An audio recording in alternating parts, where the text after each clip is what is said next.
యోహాను సువార్త 1వ అధ్యాయము 12వ వచనం. తన్ను ఎందరు అంగీకరించిరో వారికందరికీ, అనగా తన నామమును పొందు విశ్వాసముంచిన వానికి దేవుని పిల్లలగుటకు ఆయన అధికారము అనుగ్రహించింది. మరొక వాక్య భాగం చదువుకుందాం.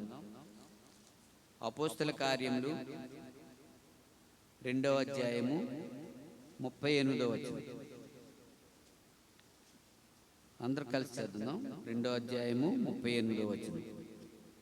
పేతురు, మీరు మారు మనసు పొంది పాప క్షమాపణ నిమిత్తము ప్రతివాడు యేసుక్రీస్తు నామమున బాప్తిస్మం పొందుడి, అప్పుడు మీరు పరిశుద్ధాత్మ అనువరము పొందుదురు.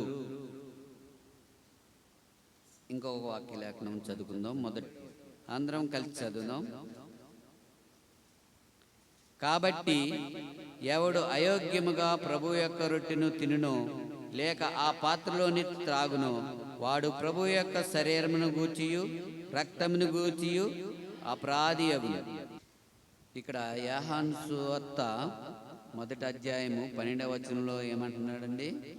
తన్ను ఎందరు అంగీకరించిరో వారికందరికీ, అనగా తన నామమందు విశ్వాసముంచు వారికందరికీ దేవుని పిల్లలగుటకు అధికారం ఇచ్చాడంట. ఎందుకు, ఏ విధంగా అధికారం ఇచ్చాడు మనకి? ఆయన పిల్లలు మగటానికి ఏ అధికారం మనకు ఉన్నది అని అంటే, మొదటగా మనం చూడవలసింది ఏంటి అని అంటే, మన యొక్క క్రియలను మనం చూడాలి. ఆ క్రియలు ఏ విధంగా ఉన్నాయి అన్నది మనం ఒకసారి చూసుకున్నట్లయితే, అపోస్తల కార్యంలో పేతురు గారు చెప్తున్నాడు. ఏమని చెప్తున్నాడంటే, పేతురు, మీరు మారు మనసు పొంది పాప క్షమాపణ నిమిత్తము ప్రతి వాడును యేసుక్రీస్తు నామమందు బాప్తిస్మము పొందుడి అన్నాడు. ఎవరంటున్నారని? మీరు మారు మనసు పొందాలంటున్నాడు. ఎవరో? ప్రతి వాడు కూడా పాప క్షమాపణ నిమిత్తము మారు మనసు పొందాలంట. ఏమేమి ఉన్నాయి ఇక్కడ? మారు మనసు పొందాలి, రెండవదిగా పాప క్షమాపణ పొందాలి. అప్పుడే మనం ఎవరి పిల్లలం అవుతామంట? దేవుని పిల్లలమవుతామని అంటున్నాడు. ఆయన యందు విశ్వాసం ఉంచాలి.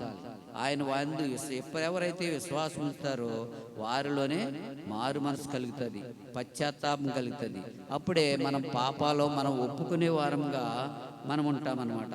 మారు మనసు బాప్తిస్మము మరి ఎందుకు తీసుకుంటున్నాము, ఎందుకు తీసుకోవాలి, మరి మా బాప్తిస్మం ఎందుకు ఉపయోగపడుతుంది అంటే, ఆయన పిల్లలగుటకు, ఆయన రాజ్యంలో ఉండటకు, ఆయన ఇచ్చే రక్షణను పొందుటకు మనకి మా బాప్తిస్మం అనేది మనకి ఉపయోగపడుతుంది.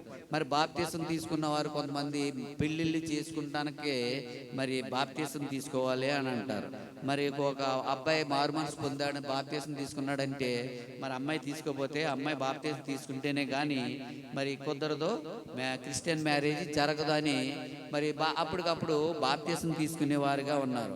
అమ్మాయే కాకుండా అబ్బాయిలు కూడా కొంతమంది బాప్తిస్మము తీసుకోరు. కొంతమంది ఎందుకు తీసుకుంటారంటే, మరి పేరు మార్చుకోవడానికి, తర్వాత ఉద్యోగం రావటానికి, మరి ఆ విధాలుగా మరి బాప్తిస్మము తీసుకుంటారు. అందుకే సర్టిఫికెట్ కోసమే బాప్తిస్మం తీసుకుంటారు అయితే కొంతమంది.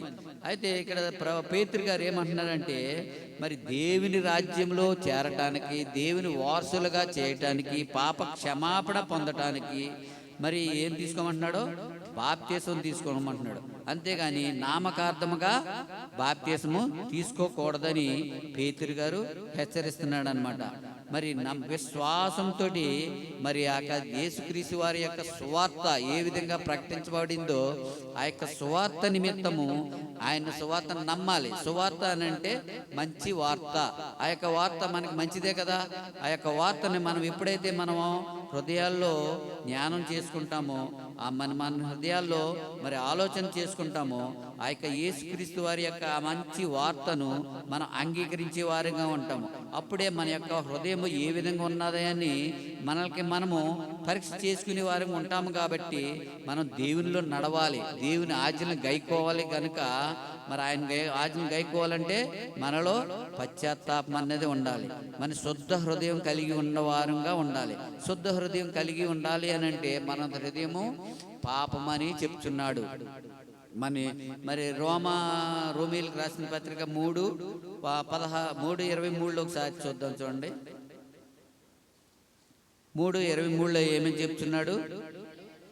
ఏ భేదము లేదు, అందరూ పాపము చేసి దేవుడు అనుగ్రహించు మహిమను పొందలేకపోతున్నారంట. చూసారండి, ఏ భేదము లేదు, అందరూ కూడా పాపము చేసి ఉన్నారని చెప్తున్నాడు. మరి ఇక్కడ మన నర్సాపురం లాక్పేటే కాదు, నర్సాపురం అంతటే కాదు, మొత్తం ప్రపంచం అంతటి కూడా మరి ఏ భేదము లేదు. ధనికులని లేదు, దరిద్రులని లేదు, పేదలాజరని లేదు, మరి ధనవంతుడని కూడా లేదు. మరి అందరూ కూడా పాపము చేసి దేవుడు అనుగ్రహించే మహిమ పొందలేకపోతున్నారు అని చెప్తున్నాడు. మరి దేవుడు అనుగ్రహించే మహిమ పొందుకోవాలి అని అంటే మనము ఏ క్రియ చేయాలి అంటే మనలో ఒక క్రియ జరగాలి. ఆ క్రియ దేని ద్వారాగా జరగాలి అంటే నీటి ద్వారాగా మనకి ఆ యొక్క క్రియ జరగాలి. మనం పాపము మరి యేసుక్రీస్తు వారు మరి చనిపోయి 3వ దినాన్ని లేచాడు. అయితే ఆయన చనిపోయి 3వ దినాన్ని ఏ విధంగా అయితే లేపబడ్డాడో మరి మన యొక్క పాపముల కొరకు ఆయన భుజం మీద వేసుకుని మన యొక్క పాపాల నిమిత్తము ఆయన సిలువను ఎక్కి ఆ సిలువలో రక్తము కార్చి మరి 3వ దినాన్ని మరి సమాధిని జయించిన వాడిగా మనం చూస్తున్నాం అన్నమాట. అట్టి రీతిగా మనము కూడా నీటి ద్వారా మనం ముంచబడి మరి నీటిలో నుంచి మనం పైకి లేపబడినప్పుడు మన యొక్క పాపములు కూడా ఆ యొక్క నీటిలో సమాధి చేయబడే వారంగా మనం ఉండాలి. సమాధి చేయబడిన వారంగా మనం ఉండాలంటే మన హృదయములు ముందుగా మనము సిద్ధపరచుకోవాలి. ఏమంటున్నాడు? ఏ భేదము లేదు, అందరూ పాపం చేశారు గనుక మీ యొక్క పాపములు కడుక్కొనుటకు ముందుగా మీరు నీటి దగ్గరికి వెళ్ళాలి అని అంటే మన యొక్క హృదయాలు శుద్ధి చేసుకోవాలి. మన యొక్క దేవుని యొక్క సువార్తను వినాలి. ఆ యొక్క సువార్త దేనికి నడిపిస్తుంది? రక్షణలోకి నడిపిస్తుంది. అదే రోమా పత్రిక 6వ అధ్యాయము మళ్ళీ 23లో కూడా ఏమని చెప్తున్నాడు? ఏలయనగా పాపము వలన వచ్చి జీతము మరణము. చూసారండి ఏమంటున్నాడు? పాపం వలన వచ్చి జీతము మరణం అన్నాడు. ఆ యొక్క మరణాన్ని మనం జయించాలి అని అంటే నీటి ద్వారా బాప్తిసం పొందేవారంగా మనం ఉండాలి. ఆ యొక్క నీటిలో మన యొక్క పాపాల్లో ఎప్పుడైతే విడిచిపెడతామో ఆ యొక్క జీవంలోనికి మనం ప్రవేశిస్తాము. తర్వాత చదవండి. అంతేకాదు, అయితే దేవుడు ఏమంటున్నాడో, అయితే దేవుని కృపావరము, చూసారండి, దేవుని కృపావరము క్రీస్తు యేసునందు నిత్య జీవము అని చెప్తున్నాడు. చూసారా, పాపములు పోవటమే కాకుండా మరణంలో నుంచి మరణం అనే దాన్ని తొలగించి జీవంలోనికి ప్రవేశపెడుతున్నాడు. అయితే దేవుని యొక్క కృపా వరము కూడా మన మీద ఉంటుందని చెప్తున్నాడు.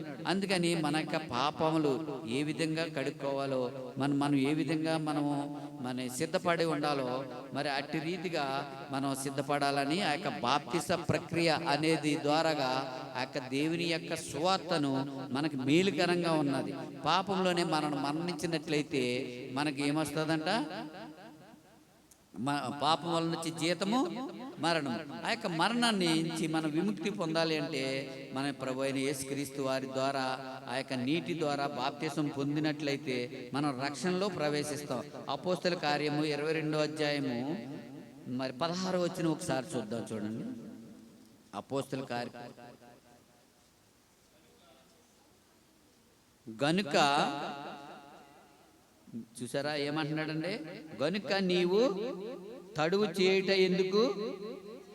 లేచి ఆయన నామమును బట్టి ప్రార్థన చేసి బాప్తిస్మం పొంది నీ పాపములు కడిగి వేసుకోమని చెప్పాడు. చూసారండి ఏమంటున్నాడు? గనుక నీవు తడువు చేయుట ఎందుకు అన్నాడు. నువ్వు ఆలక్ష్యం చేసినట్లయితే ఆ దేవుడిచ్చే రక్షణను నువ్వు కోల్పోతావు.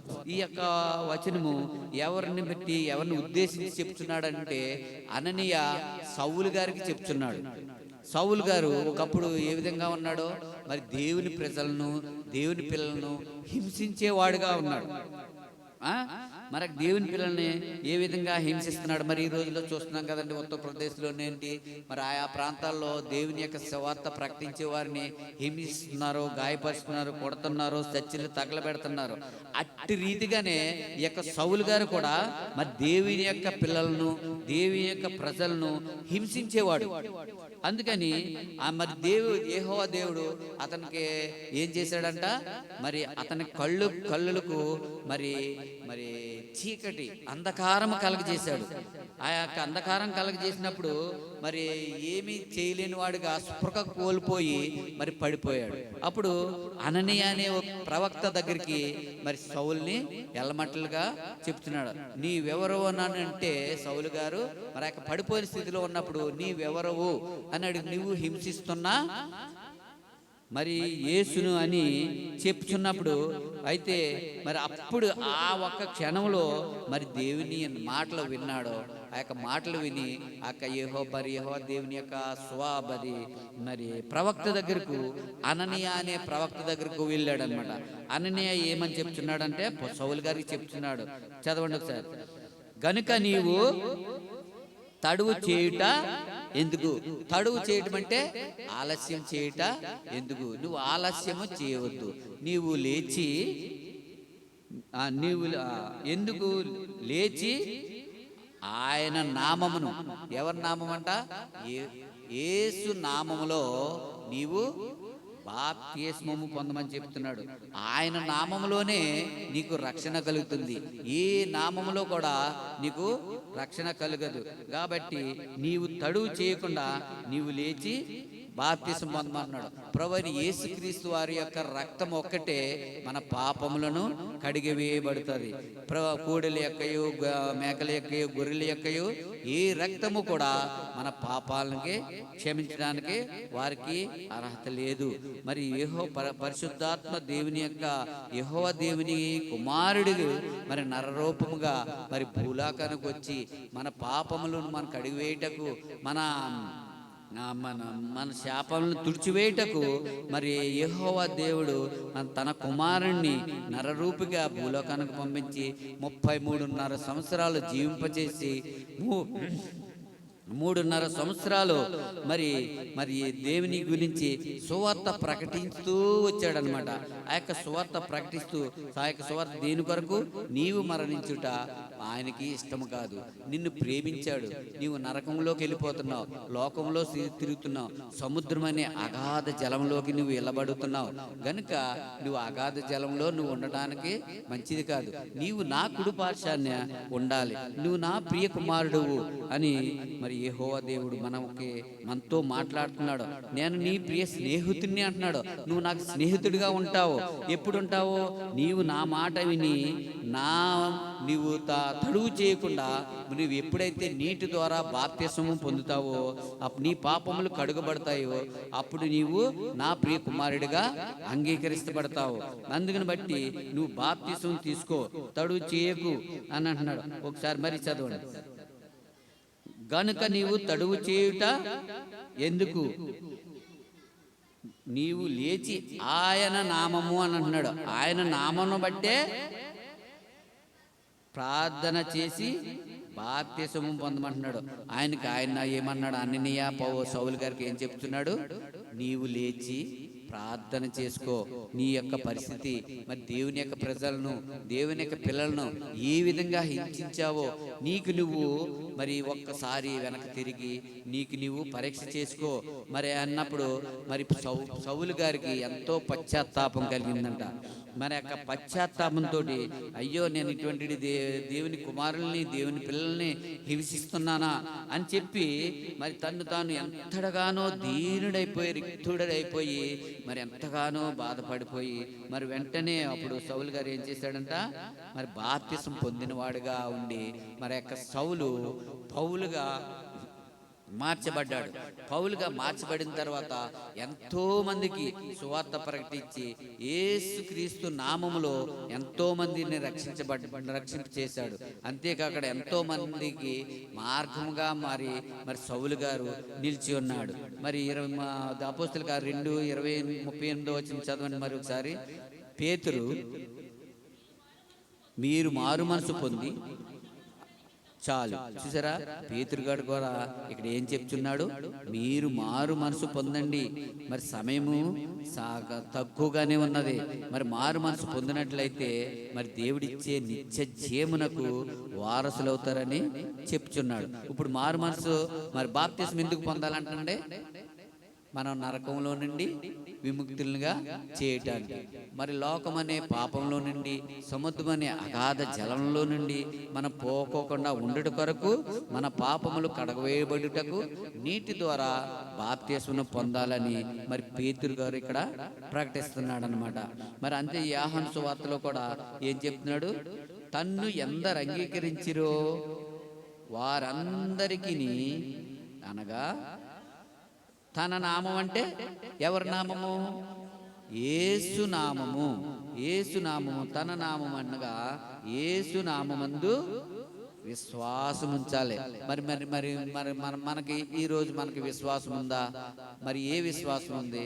ఎలా జీవిస్తున్నామో మనల్ని మనం ఒకసారి పరీక్ష చేసుకున్నట్లయితే మరి దేవుడు చెప్తున్నాడు కదా, మరి 3:16లో మరి ఏ భేదమును లేదు, దేవుడు అనుగ్రహించే మహిమను మనం పొందలేకపోతున్నాం.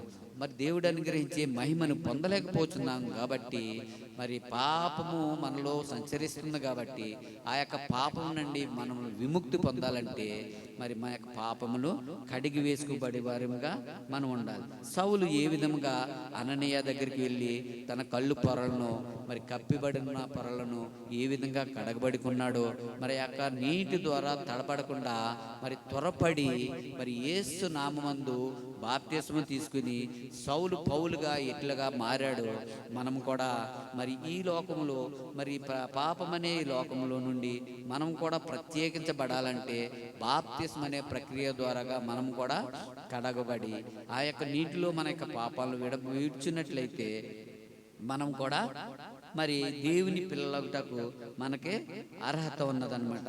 మరి కిందకి చదవండి, అది ఒక పాప 38వ వచనం.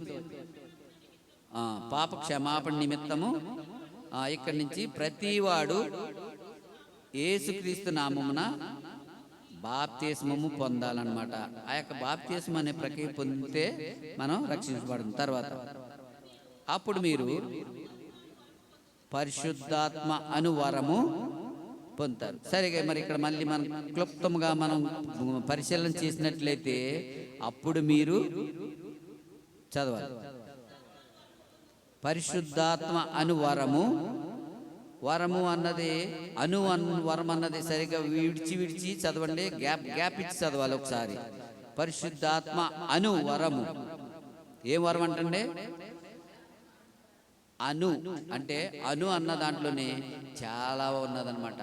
పరిశుద్ధాత్మ అను వరములు ఉన్నాయి కానీ పరిశుద్ధాత్మ అనే వరము మటుకు లేదు. అను వరము ఎవరికి ఇస్తున్నాడంటే నీటి ద్వారాగా ఎవరైతే పాపాలను ఒప్పుకొని నీటి ద్వారా ఎవరైతే సమాధి చేయబడతారో, ఆ యొక్క నీటి ద్వారా బాప్తిస్మం పొంది పైకి ఎవరైతే లేతారో వారికి అనువరము. ఏ వరం అంటే దేవుడిచ్చే ఆ వరము అని, అనువరము మనకి పొందుకునే వారంగా ఉంటాం. అట్టి వరమును మనం పోగొట్టుకున్నట్లయితే మరి శిక్షకు పాత్రులమవుతాం అన్నమాట. మరి పరిశుద్ధాత్మ అనే వరం పోగొట్టుకున్నామనుకో, మరి నోవహు కాలంలో మరి ఎంతో సువార్త ప్రకటించాడు. మరి ఓడ తయారు చేసుకోమని ఆ యొక్క ప్రజలకి నోవహుకి చెప్పాడు. ఎందుకు చెప్పాడు అని అంటే ఆ యొక్క ప్రజలు విచ్చలవిడిగా తన సొంత క్రియలు మరి దేవుణ్ణి మర్చిపోయి మరి తన ఇష్టానుసారంగా మరి జీవిస్తున్నప్పుడు ఎంతో నొచ్చుకున్నాడంట. మరి యెహోవా దేవుడు, నా ప్రజలు, నేను సృజించిన ప్రజలు ఈ విధంగా ఉన్నారో మరి వీళ్ళ గురించి ఎంతో చింతించబడి సంతాపడుతున్నాడంట. అందుకని వీరిని నాశనం చేయాలి. అయితే ముందుగా నాశనం చేసే ముందు ఒక అవకాశం ఇచ్చాడు. ఏం అవకాశం ఇచ్చాడు అని అంటే మరి నోవాహును ఏర్పాటు చేసుకుని నువ్వు ఒక ఓడను సిద్ధం చెయ్యి. ఆ ఓడను సిద్ధం చేసే సమయం అంతటిలో కూడా నీవు సువార్త ప్రకటించు. విన్నవారు రక్షించబడతారు, వినని వారు శిక్షకు పాత్రులవుతారని మరి నోవాహుకి మరి యెహోవా దేవుడు మరి చెప్పినట్లుగా ఉన్నాడు. మరి అయితే ఆ యొక్క ప్రజలు విన్నారా వినలేదా చెప్పాలి.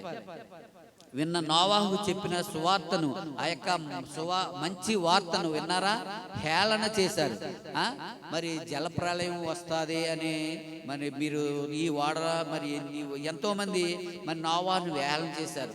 జలప్రళయం వస్తుందంట, మరి ఓడలోకి రాకపోతే మనం మరణిస్తామంట మరి అని హేళన, ఎంతో అసహ్యంగా నోవాహుని హేళన చేసిన వారిగా ఉన్నారు. అయినప్పటికీ కూడా నోవాహు దేవుని ముఖం చూసి మరి యొక్క ప్రజలు మరి ఎప్పుడు కూడా వారిని మాట్లాడటం కానీ మరి వ్యతిరేకించడం కానీ దూషించడం కానీ నోవాహు చేయలేదు. అయితే సువార్త చెప్పుచూనే వచ్చాడు. మరి వాడ తయారైనంత వరకు కూడా మరి మరి సువార్త ప్రకటించారు. ఆ యొక్క ప్రజలు విననొల్లనే ప్రజలు కనుక మరి జల ప్రళయము మరి రానే వచ్చింది. మరి అయితే వర్షము రప్పించి ఆకాశం తూములు తెరవబడ్డాయి. మరి వర్షం కురుస్తుంది. మరి వాడ అంతకంతకు తేలుతుంది. అయితే జనాల్లో మార్పు లేదు, ఇంకానూ మార్పు లేదు. వర్షం వస్తుంది, వర్షాన్ని వాళ్ళు ఎరగరు. అప్పటి వరకు కూడా వర్షం కురవలేదు. ఎప్పుడైతే ప్రజలు అపవిత్రంగా ఉంటున్నారో, మరి చెడిపోయిన వారుగా ఉంటున్నారో, దేవుని ఎరగనైన వారుగా ఉంటున్నారో, అటు రీతిగా మరి దేవునికి బాధ కలిగినప్పుడు మరి యొక్క జనాలకి బుద్ధి చెప్పాలని మరి యొక్క వాడని ఏర్పాటు చేస్తే, ఆ యొక్క వాడ ఏంటంటే ఆ యొక్క వాడకి పేరేంటి? రక్షణ వాడ.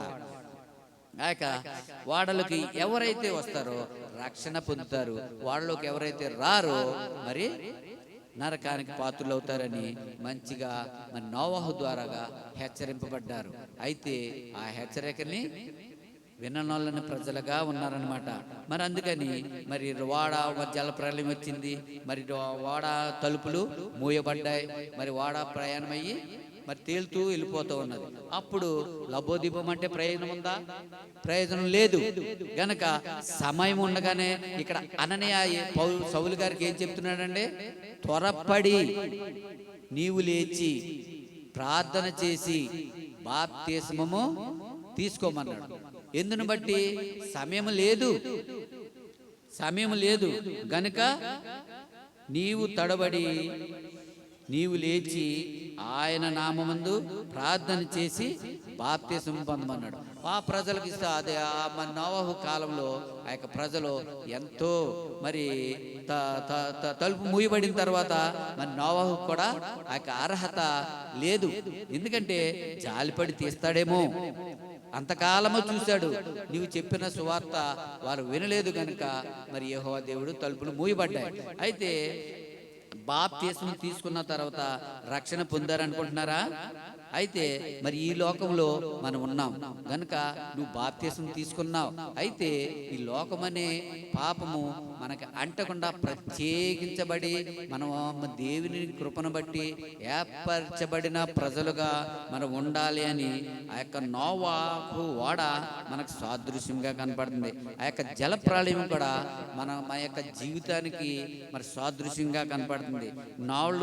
వాడలో చేరిన వారు మరి బయటికి దిగుతానంటే కుదురుతుందా? కుదరదు. ఎందుకు కుదరదు? మరి కుదరాలి అని అంటే తలుపులు తెరవబడాలి. అయితే తెరిచినా కానీ మరి నీటిలోకి దిగితే మునిగిపోతాడు. మరి మరి జలప్రళయం ఎంత ఎత్తున జలప్రళయం కురిసిందంట. మరి భయంకరమైన జలప్రళయం అది. ఆ జలప్రళయం నీటిలో మునిగితే ఎవడన్నా బ్రతకగలుగుతాడా? బ్రతకలేడు. గనక మరి అలా మధ్యరేఖంగా దిగటానికి వీలు పడదు. అయితే మరి జలప్రళయం తర్వాత కూడా దేవుని యొక్క కృప మన మీద సంచరిస్తుంది. అయితే మరి దేవుని యొక్క కృప సంచరించినప్పటికీ కూడా మళ్ళీ కూడా దేవుని యొక్క పిల్లలుగా మనం ఉండకుండా అపవిత్రంగా జీవిస్తున్నప్పుడు మరి వీరిని ఆ నోవాహు జలప్రళయం ద్వారాగా కూడా సంహరించబడినప్పటికీ కూడా మరి ప్రజలు విన్నోళ్ళని ప్రజలుగా తయారయ్యారు. ఇశ్రాయేలు ప్రజలను ఎంతగా మరి దేవుని యొక్క క్రియలు చేసినప్పటికీ కూడా మరి వినకుండా విగ్రహారాధన చేసేవారుగా ఉన్నారు. మనము కూడా ఈ లోకంలో భూలోకంలో ఉంటున్నాము గనుక మరి పాపము అంటుకోకుండా మనం ఉండాలి, ప్రత్యేకించబడాలి. గనుక ఆ యొక్క జలప్రళయాన్ని మనం గుర్తు చేసుకున్నట్టయితే మనం ఈ లోకం అనే జలప్రళయంలో మునిగిపోకుండా ప్రత్యేకించబడాలి. మునిగిపోతే మనం చనిపోతాం. మన యొక్క పాపము మనం చనిపోయామనుకోండి, మన పాపము మనతో ఉంటుందా? మన రోగంతో ఉన్నామనుకోండి, మనకి రోగము చనిపోతే రోగం మనకు ఉంటుందా? రోగం ఉండదు. రోగము ఆ రోజుతోటే పోతుంది. పాపము మట్టుకు మనతో పాటే ఉంటుంది. చనిపోయినప్పటికీ కూడా, సమాధి చేయబడ్డప్పటికీ కూడా ఆ వ్యక్తిని వెంటాడుతూనే ఉంటుంది పాపము. గనుక రోగమైతే మరి శరీరాన్ని, మనిషిని విడిచిపెడుతుంది, కానీ పాపం మట్టుకు మనిషిని మట్టుకు విడిచిపెట్టదు. అంత ఘోరమైన వ్యాధి గలదంట ఆ పాపము. ఆ పాపాన్ని మనం కడిగేసుకోవాలి అంటే మన యొక్క రక్షణ వాడలో మనం ఉండేవారంగా ఉండాలి. యెహోవా దేవుని యొక్క మరి యేసు ప్రభు వారు, మరి పేతురు గారు, పౌలు గారు, పిలుపు గారు ఏ విధంగా అయితే సువార్త ప్రకటించి రక్షణలోకి రావాలని మనకి హెచ్చరికలు ఇచ్చారో, ఆ యొక్క సువార్త ద్వారా మన యొక్క సువార్తను అనుసరించి మనం నడుచుకున్నట్లయితే ఆ యొక్క పాపము మనకి అంటుకోదు. లోకంలో తిరుగుతున్నప్పటికీ కూడా మనకు పాపము అంటుకోకుండా ప్రత్యేకించబడిన వారంగా మనం ఉంటాం. మన రక్షణ ఓడ అనేది మనకి మన యొక్క జీవితాలకి ఎంతో ప్రాముఖ్యమైనదిగా ఉంటుందన్నమాట.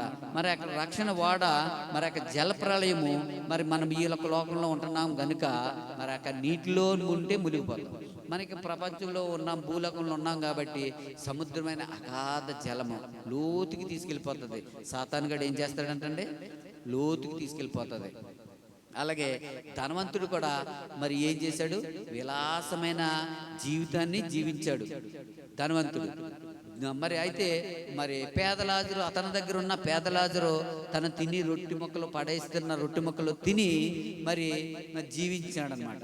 అయితే ఒకానొక రోజుని ధనవంతుడు కూడా చనిపోయాడు, పేదలాజరు కూడా చనిపోయాడు. అయితే ధనవంతుడు చనిపోయి మరి నిత్యాగ్నిగుండంలో మరి దగదగా భగభగా మండే అగ్నిగుండంలో పడి రోదనతోటి వేదనతోటి అరుస్తూ పైకి చూసినప్పుడు మరి తన దగ్గర ఉండి రొట్టె ముక్కలు తిని బ్రతికిన వాడు పేదలాజరు కురుపులు తిందాక అన్న చెప్పాడు కదండి.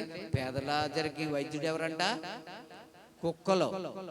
అయితే అతనికి గోక్కునే పరిస్థితి కూడా లేదు, గోరులు కూడా లేవు, తినివేసిని అంటే కురుపులు. అయితే అటువంటి పేదలాజరు మరి అబ్రహాము రొమ్మున పరలోక రాజ్యంలో కుడి పార్శ్వాన కూర్చుని ఉండుట ఎవరు చూశారు? ధనవంతుడు చూశాడు. మరి భూలోకంలో జీవించినంత కాలము కూడా ధనవంతుడు ఏ విధంగా జీవించాడు? విలాస వస్త్రమైన జీవితం జీవించాడు. మరి ఎంతో మరి ఖరీదైన వస్త్రాలు ధరించుకున్నాడు, ఖరీదైన వాహనాల్లో నడిచాడు, ఖరీదైన ఆహారం తిన్నాడు, ఖరీదైన భవనాల్లో ఉన్నాడు. అయితే మరి అతను మరణించిన తర్వాత ఎక్కడున్నాడంట? నరకంలో ఉన్నాడు. అయితే ఆ యొక్క నరకంలో ఉన్నప్పుడు మరి లాజర్ను చూసినప్పుడు, లాజర్ను పంపించు, నేను దాహం కొని ఉన్నాను, మరి అగ్నిలో కాల్చబడుతున్నాను, మరి వేదన పడుతున్నాను, మరి యొక్క లాజరుతో చిటిని వేలుతో ఒక నీటి చుక్క నా నోట్లో వేయమని అన్నప్పుడు అది కుదరదు. మరి ఇన్ని సంవత్సరాల్లో మరి నోవాహు గారు సువార్త ప్రకటించారు, విన్నారా?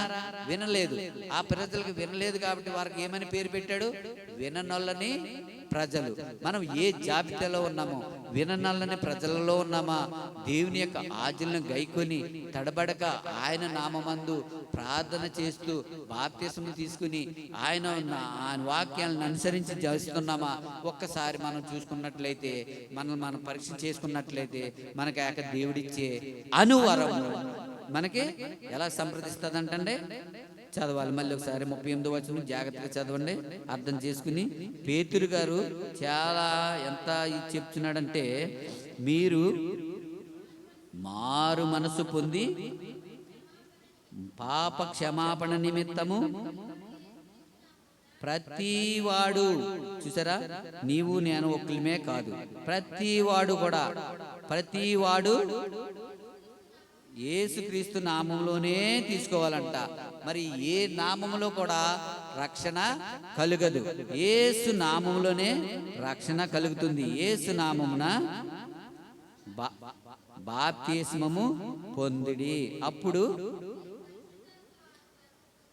అప్పుడంట ఏం వరం వస్తుందంట? పరిశుద్ధాత్మ అనే వరము మనకి కలుగుతుంది. అయితే యోహాను గారు దేంట్లో బాప్తిస్మం ఇచ్చారండి? నీటిలో బాప్తిస్మం ఇచ్చారు. అయితే అతను ఏమని చెప్తున్నాడు అప్పుడు? నేనైతే దేంట్లో ఇస్తున్నాను అన్నాడు? నీటి ద్వారా బాప్తిస్మం ఇస్తున్నాను. నా వెనక వచ్చేవాడు నాకంటే శక్తిమంతుడు, చెప్పుల వారు కూడా విప్పుటకు అర్హత లేనటువంటి వాడును నేను. అయితే నా వెనక వచ్చేవాడు అగ్నిలోను పరిశుద్ధాత్మ శక్తిలోను మీకు బాప్తిస్మం ఇస్తాడని చెప్తున్నాడు. అదే ఇక్కడ దీని యొక్క అర్థం ఏమిటి అని అంటే, క్లియర్గా మీరు చదువుని బండి అయితే పేతురు గారు ఎంత క్లియర్గా రాశారు. యోహాను గారు చెప్పిన మాటకి, నేను నీటి ద్వారా బాప్తిస్మం ఇస్తున్నాను, నా వెనక వచ్చేవాడు పరిశుద్ధాత్మ శక్తితో ఇస్తాడు అని చెప్పింది.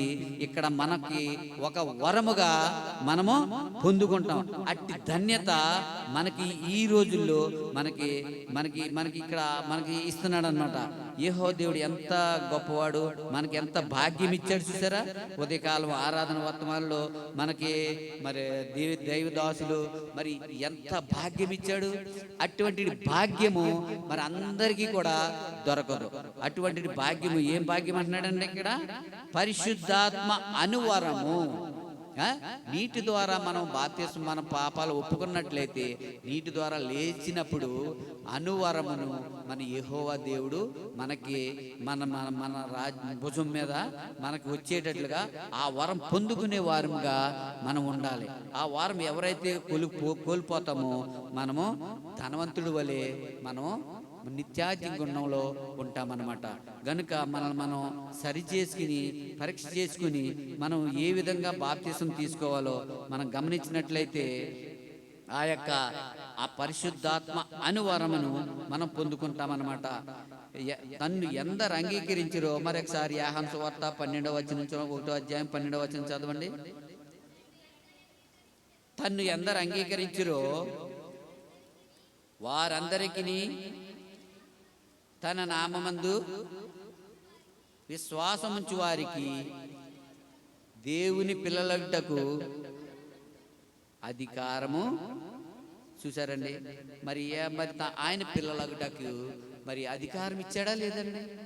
ఆ అధికారాన్ని మనం పోగొట్టుకుంటామా? అట్టి అధికారాన్ని మనం పోగొట్టుకున్నట్లయితే దేవుని నిత్య రాజ్యానికి వారసులముగా మనం ఉండలేము. మరి మొదటి కొరింథీయులకు రాసిన పత్రికలో మనం చదవబడిన 27వ వచనం ఒకసారి మరి చదవండి. కాబట్టి ఎవడో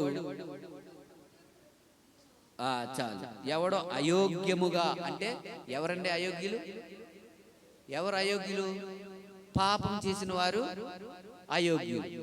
అయితే పాపం చేసిన వారు అయోగ్యులుగా చెప్తున్నాడు కాబట్టి ఆ యొక్క పాపం నుండి మనం విడుదల పొందినట్లయితే ప్రభు యొక్క రక్త శరీరంలో మనం దేవునిచ్చే ఆ వరమును మనం పొందుకుంటాం. ఆ యొక్క ప్రభు యొక్క రక్త శరీరంలో మనం మరి పాలు పొందే అర్హత మనకిచ్చాడు. ఆ అర్హత కోల్పోయినట్లయితే మరి చదవండి ఇక్కడ, కాబట్టి ప్రతి మనుషుడు తన్ను తాను పరీక్షించుకోవాలంటున్నాడు. మనం పాపం బాప్తిస్మం తీసుకున్నప్పటికీ కూడా మరి నీటి ద్వారా మనం పాపాలను క్షమాధి చేయబడి కూడా మరి భూలోకంలో ఉంటున్నాం కాబట్టి పాపము అంటుతుంది, అంటకుండా ఉండలేము. అయితే దేవుని యొక్క కృపావరము మనకి ఏమి ఇస్తుందంట?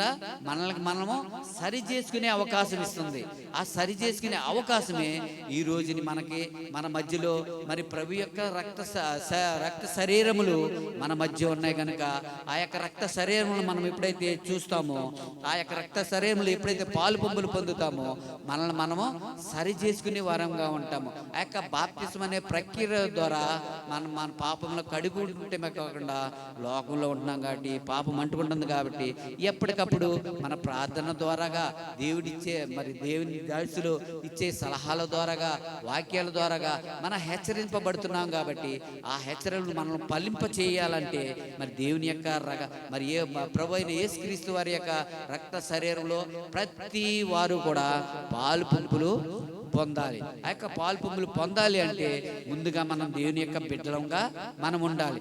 దేవుని యొక్క బిడ్డలంగా ఉండాలంటే, ఆయన యొక్క వారసులంగా మనం ఉండాలంటే ఇక్కడ అంటున్నాడు కదండి యోహాను సువార్తలో ఏమని చెప్తున్నాడు? తన్ను ఎందరు అంగీకరించిరో వారందరికీ అనగా తన నామందు విశ్వాసించు వారికి దేవుని పిల్లలటకు అర్హత ఇస్తాడనమాట. ఆ యొక్క అర్హత మనం కోల్పోతే, ప్రభు యొక్క రక్త శరీరంలో తీసుకోకపోయినా సరే మనము అవివేకులంగా ఉంటాం. తీసుకోవట్లేదు, నేను మారు మనసు పొందలేదు, బాప్తిసం పొందలేదు, నీటి ద్వారా పొందలేదు అని అనుకున్నట్లయితే మరి దేవుని యొక్క సువార్త మీకు వినపడుతుంది. ఎప్పుడు త్వరపడి రావాలి. మరి ఎప్పుడు తీసుకుంటారో? చనిపోతామా? చనిపోతే పాపము వెంటాడుతుంది, చనిపోతే రోగము విడిచబడుతుంది. నీకున్న రోగం ఏంటి? పాపము.